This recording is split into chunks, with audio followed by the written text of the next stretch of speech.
should be recording. Now, good morning, everyone. Mr. Fattori here. As you can see, I am recording from the comfort of my home. Again, this is a bit of a new situation for everyone, so let me know if you can hear me, if you can understand what I'm saying. If you have any problems with the video, there will be a transcript. You know how to reach me via email mostly, or homing pigeon, or whatever. So, now, let's go and do some history. If you have been listening more or less to what we talked about in the previous weeks, we have been focusing on the post-war period. We have been talking about the difference between have and have not after the war. We have been talking about the League of Nations. And in the last lesson, we have been looking at the case of fascist Italy and the causes behind the emergence of fascism. One of the main causes was a huge economic crisis after the war, if you remember.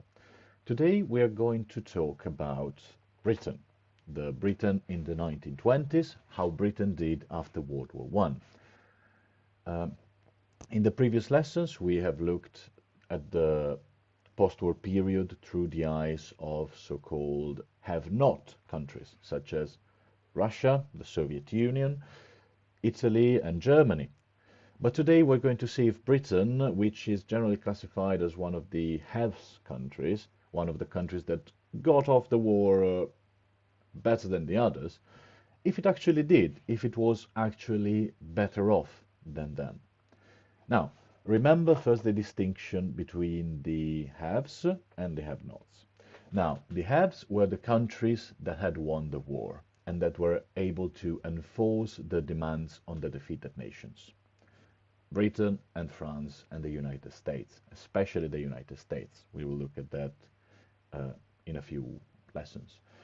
The have-nots, on the other hand, were the countries that felt betrayed by the winners. They included Germany, who was blamed for the most destructive conflict the world had ever seen and was punished with extreme severity. Also, most of the Central European countries that emerged after the dissolution of the Austro-Hungarian Empire. There was no more Austria-Hungary, there was Czechoslovakia, Austria, Hungary, Poland, and so on. And Italy, which felt betrayed because the Allies did not give it the territories the country had been promised in 1915 when it entered the war. Now, back to Britain. Despite winning and despite being able to maintain an economy that was a bit more stable than that of the other countries, the situation in Britain was still absolutely terrible. Now, today we are going to look at two social groups that were affected by the war, so women and the veterans, and then at two big social problems, housing and unemployment. Now, let's start with women.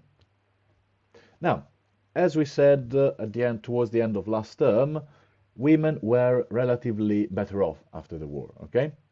They were recognized as a productive and fundamental part of society and were therefore given the right to vote in 1918. About 40,000 women worked in the front line during the war as VAD. VAD stands for Voluntary Aid Detachment, meaning nurses, assistants, helper, people who go to the front line and help the soldiers. Many more than 40,000 were hired as workers in the factories that produced ammunition. Without them, that needs to be remembered, the outcome of the war would have probably been different. The war was won also because Britain had a stronger industrial capacity, was able to make more stuff than Germany or Austria or the Ottomans or the other countries. So the fact that women were used as factory workers contributed to maintaining this industrial capacity high and contributed to the victory in the war. Now, the work they were doing was extremely dangerous and risky. Okay, they were handling toxic substances. Many of them died of exposure to these toxic substances.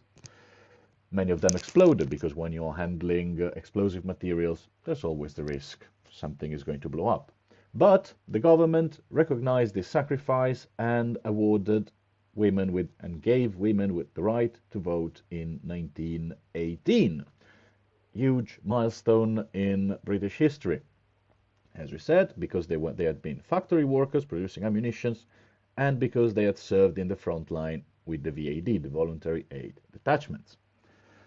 Now, so women, as we said, were relatively better off, and in fact, many of them took the place in factories of the veterans, of the people who were fighting in the front lines.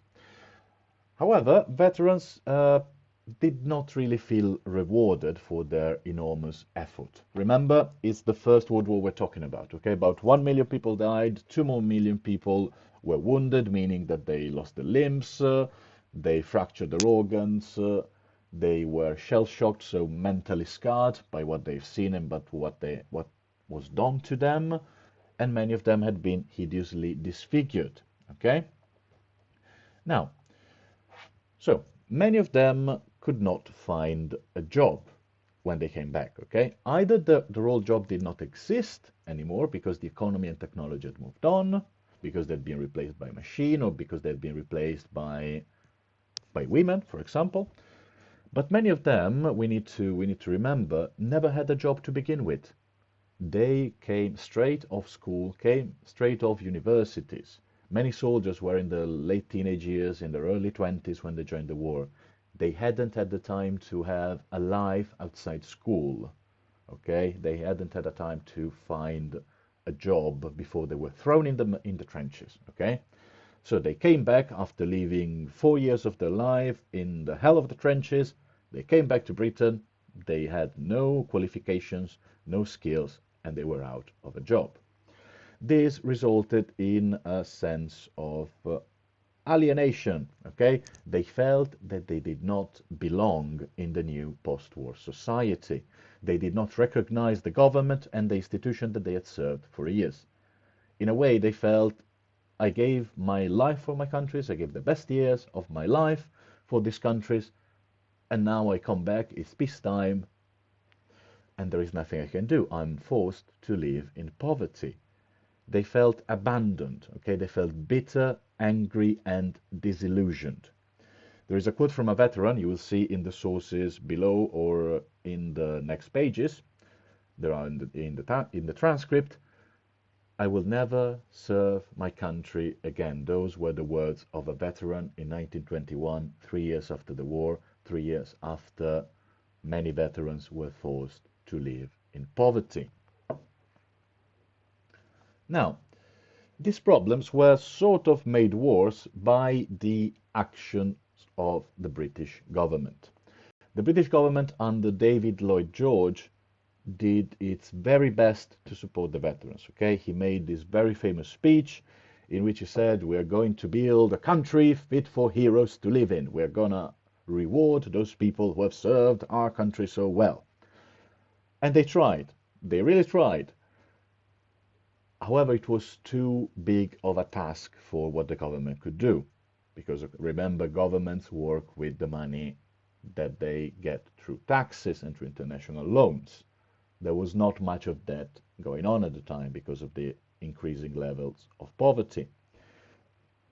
So, two problems, unemployment and housing. In 1921, 1 in 5 Britons was unemployed, 20%. The government responded by extending, around 1923, the benefits the government was paying to these people to 60% of the population. This still meant that 40% of them, 2 in 5, did not receive it, okay? That's a huge number. That means that almost half of the population did not have a job and did not have benefits to fall in. This created huge social problems, a huge sense of social bitterness and, as we said, alienation. Why should I serve a country again that has betrayed me? Another problem was housing. Now, the government built around 240,000 new houses, okay, expecting to give them out to the veterans. But there was a catch.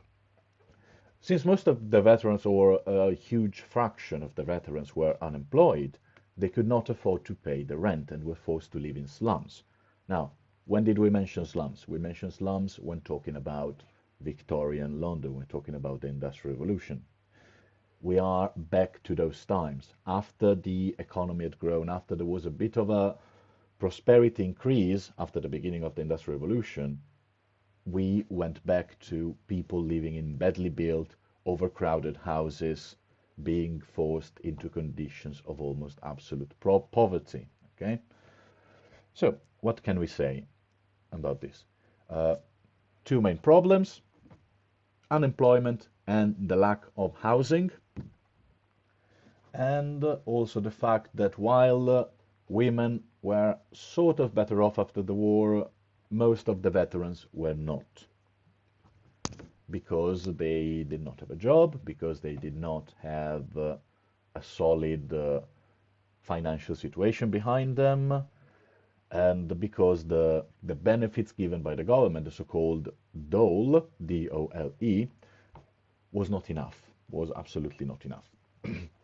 So overall, if in the post-war years Germany was crying, Britain was certainly not laughing. Millions of people were unemployed, disillusioned, and felt abandoned by the country that they had risked their lives for.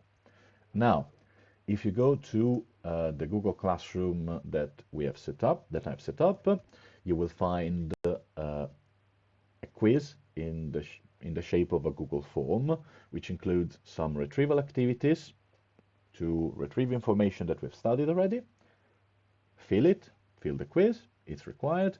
It's due on Monday by 3:30 p.m. You should have time. It should not be difficult. And also there is a final question based on the information I've given you, based on the information that's on the transcript, which is more or less the same, and based on a number of sources. Now, those sources are taken from a textbook, and they show the opinions of several veterans who returned home after the war. And I would like you to use those sources, read them, and understand actually the human element behind them. That's the most important thing. And then answer the question in the final assignment, which is, what were the problems of post-war Britain? What do you have to include in the answer? Now, a bronze answer will provide two examples. You will need to tell me what were the two major problems of Britain after the war. A silver answer will include those two examples, but will also explain how the veterans felt about the entire situation. How do you do that? You cite the sources. You say, for example, where is it? Private F.W.A. Turner in 1928 wrote, "We had been promised a land fit for heroes. It took a hero to live in it. I'd never fight for my country again." You can use these extracts from the sources, explain them, and tell me how veterans coming back from the war felt about it. A gold answer, top level, would also evaluate whether post-war Britain was actually a country fit for heroes, as David Lloyd George said in his speech in 1915. You will find all this information both in the transcript of this video and in the quiz in the Google Classroom. You have to answer in the Google Classroom, okay? Now, thanks for listening. If you have any questions, any doubts, or if there is any problem, please contact me, okay? See you next time.